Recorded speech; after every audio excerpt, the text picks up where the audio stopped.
Durvanei Augusto Maria, que é biomédico do Instituto Butantan.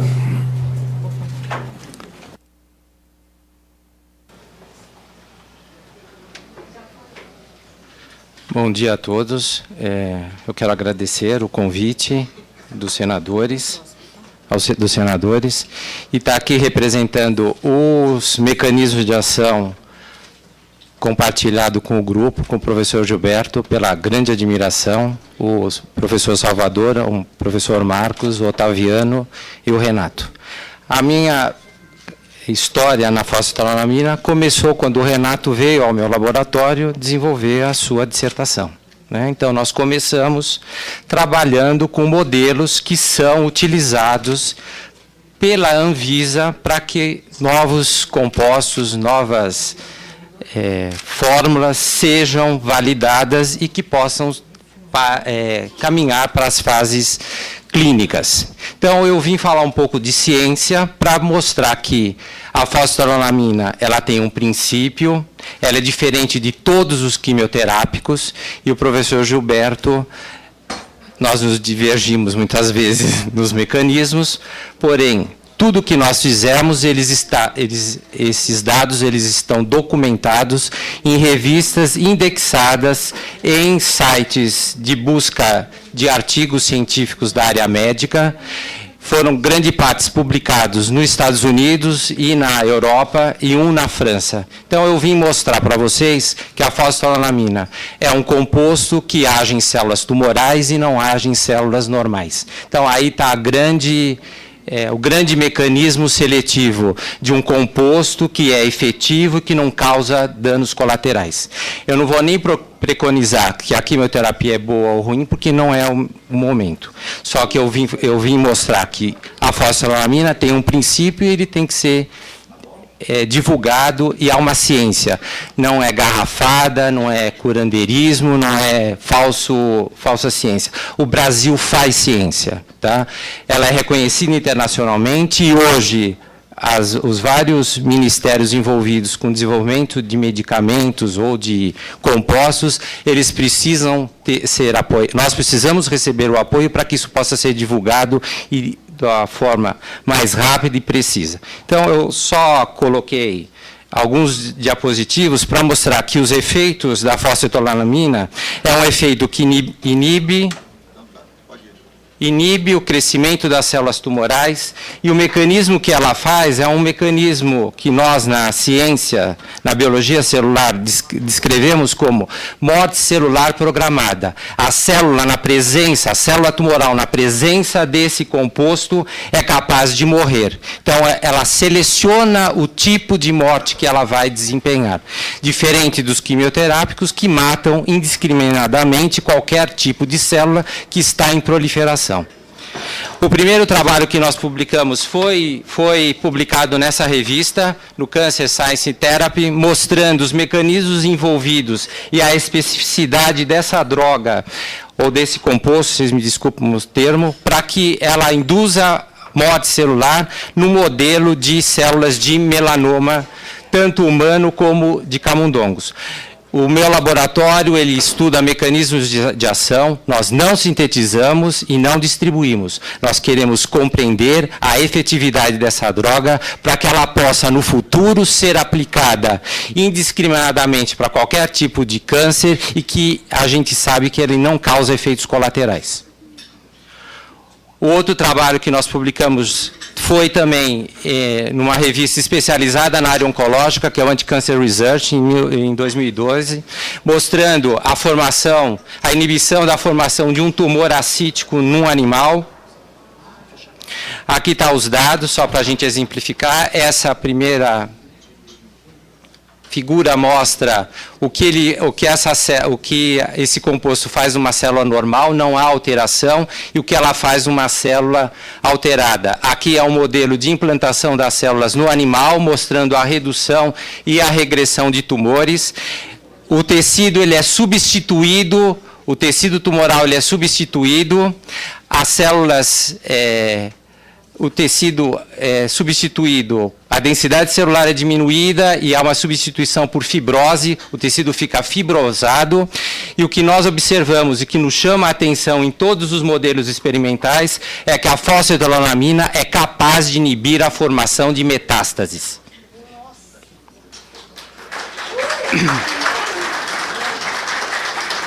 O princípio era mostrar se a fosfetanolamina tinha um alvo específico. Ela aciona mecanismos de uma estrutura que existe dentro da célula, que é responsável por mover a capacidade energética, como o professor Gilberto disse, em condições anaeróbicas, porque o tumor depende de oxigênios e isso ele escapa, ele cresce, e essa organela é a mitocôndria. Então, o alvo da fosfetanolamina é a mitocôndria. A mitocôndria é uma estrutura dentro da célula que é capaz de deflagrar a apoptose. Então, é ela que controla os mecanismos de morte celular. Então, ela é sinalizada na célula tumoral para que ela morra, porque ela tem defeitos energéticos ou metabólicos.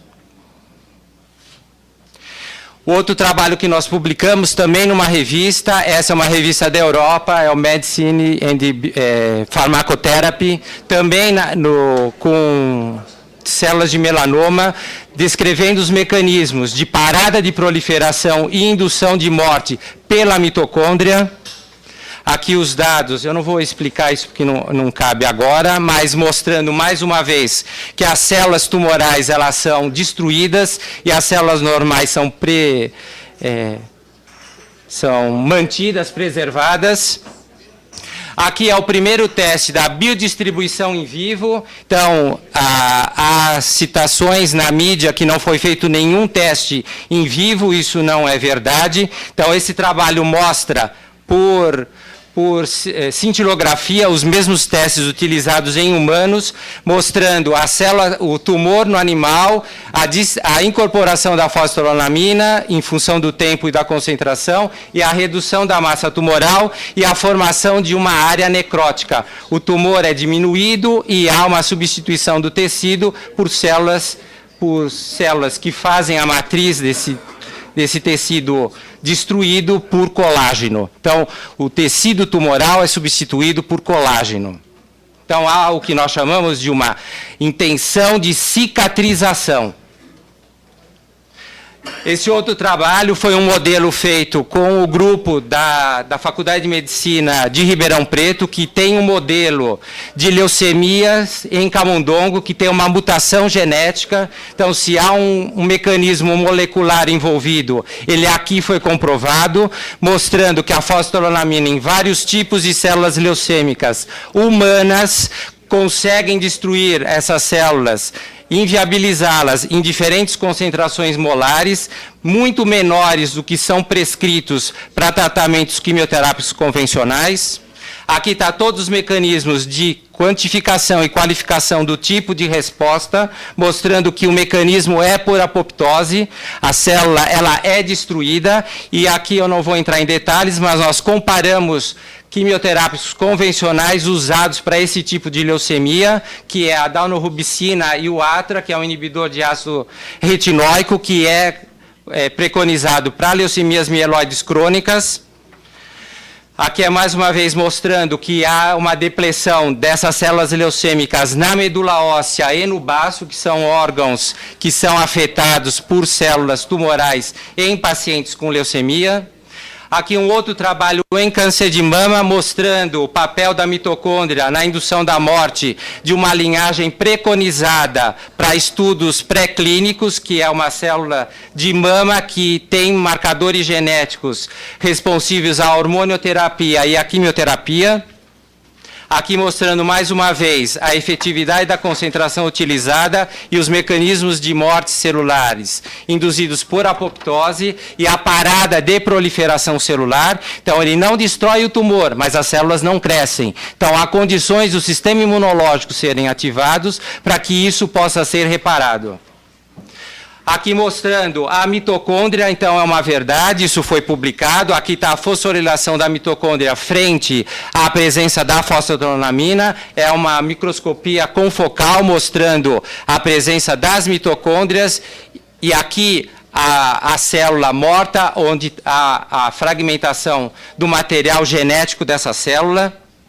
Aqui eu coloquei todos os meus alunos que estão envolvidos para mostrar que nós temos um fomento, a FAPESP financia, ela é responsável por todos os mecanismos, então não há incredibilidade nos dados. Há agências financiadoras como o CNPq, a CAPES e a FAPESP envolvidos nesse estudo, mostrando aqui em outras formulações, eu estou trabalhando com formulações para veicular esse composto e biodisponibilizar ao sistema, à célula tumoral especificamente, diminuindo mais uma vez os efeitos colaterais, se eles existirem ou se possam ser prevenidos com essa formulação.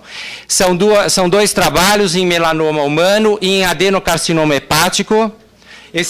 Só voltando, esses resultados foram já publicados num fascículo de um livro espanhol e o outro recentemente aceito no International Journal of Nanomedicine em 2015. Ainda não está disponível na rede da PubMed, mas futuramente estará. E recebeu o mês passado a menção honrosa do Congresso da Federação de Sociedades de Biologia Experimental, realizado em São Paulo. Aqui é, mais uma vez, a incorporação da fosfetilamina no interior da célula e o acionamento à direita das células por morte celular. Então, a fosforilação de proteínas envolvidas nesse sistema. Então, há uma ativação da apoptose, não é aleatória. Esses dados estão nesse trabalho do International Journal of Nanomedicine, mostrando a apoptose, a incorporação interna dentro da célula tumoral e a formação de estruturas envolvidas com a degradação da fosforilamina interna por estruturas lisossomais, por outras organelas que existem dentro da célula. Vocês vão me desculpar o cunho da ciência, mas eu preciso mostrar o meu trabalho e a ciência que ele está envolvido. Então, aqui, olha, a prova por microscopia eletrônica, mostrando a superfície de uma célula tumoral revestida pela fosfetilamina e, na última foto à direita, a formação de bolhas na superfície da membrana celular envolvidas com a morte celular por apoptose. São estruturas chamadas de Blebins, que existem quando há fragmentação do DNA e a célula ela é encolhida e é degradada pelo sistema imunológico. Aqui é um outro trabalho com câncer de mama de uma aluna que é financiada pela FAPESP, trabalhando com as células MCF7, mostrando que a formulação que nós trabalhamos também é capaz de destruir as células em concentrações muito menores. Aqui é o efeito da indução de parada de crescimento celular. Esses pontos azuis representam a senescência da célula, o envelhecimento que a célula tumoral recebe ou faz ou induz após o tratamento com a fosfetilamina. Aqui são estruturas de degradação da fosfetilamina em câncer de mama, mostrando a redistribuição dos lisossomos, envolvidos também com a fragmentação do DNA. Aqui é a distribuição das mitocôndrias no câncer de mama. Foi a primeira vez mostrado que na primeira foto ela se concentra ao redor do núcleo e após o tratamento ela é redistribuída no citoplasma da célula. A célula fica banhada por mitocôndrias que passam a funcionar e passam a fosforilar e a induzir mecanismos apoptóticos. Aqui são estruturas em 3D mostrando a formação de células mortas de carcinoma renal, mostrando a formação em vermelho, nesses duas fotos abaixo, mostrando a degradação da célula em tempo real. Isso é um filme, eu não expus, mas em função do tempo, o tempo final é a formação, o encolhimento e a degradação dessas células. É um tumor que não tem tratamento, mas teve resposta com a fosfetilamina. Então, essa é a cultura em 3D por microscopia eletrônica de varredura, mostrando mais uma vez a formação de bolhas na superfície das células tumorais tratadas com a fosfetalonamina. Aqui é o tumor, esse retirado do animal. Esse é o controle. São duas. Eu comparei com um medicamento comercial que é usado para esse tratamento. Ele reduz, só que a fosfetalonamina reduziu significativamente e expressivamente os efeitos colaterais causados pelo sunitinib. Esse é um trabalho também em câncer de mama, no modelo de metástase. Aí nós enveredamos o trabalho associando ao quimioterápico. O último gráfico mostra o declínio da curva, mostrando que a associação também é eficaz quando há um tratamento conjunto. Nós não sabemos por quê e necessitamos mais estudos. Mas isso é uma verdade. Esse é um trabalho de grande importância no meu grupo, é uma aluna que é odontologista, ela trabalha com carcinomas espinocelulares da cavidade oral, são duas células cedidas por um grupo americano, denominadas de SC9 e SC25, são tumores que são retirados após a radioterapia, há uma comorbidade e há uma perda funcional, porque o paciente muitas vezes necessita a retirada do maxilar e da mandíbula. Essas células, o único tratamento ele é paliativo, é a cisplatina. A fosfetalonamina se mostrou também eficaz na redução desse crescimento tumoral. Esse é um estudo também feito por uma odontologista, que é a minha aluna, também financiada pela CAPES, estudando os mecanismos de toxicidade aguda, dose única e dose múltiplas, que são preconizadas para o desenvolvimento de fases clínicas pela Anvisa. A fosfetalonamina, ela não impede a proliferação de células normais na medula óssea, no baço ou na circulação periférica. Obrigado.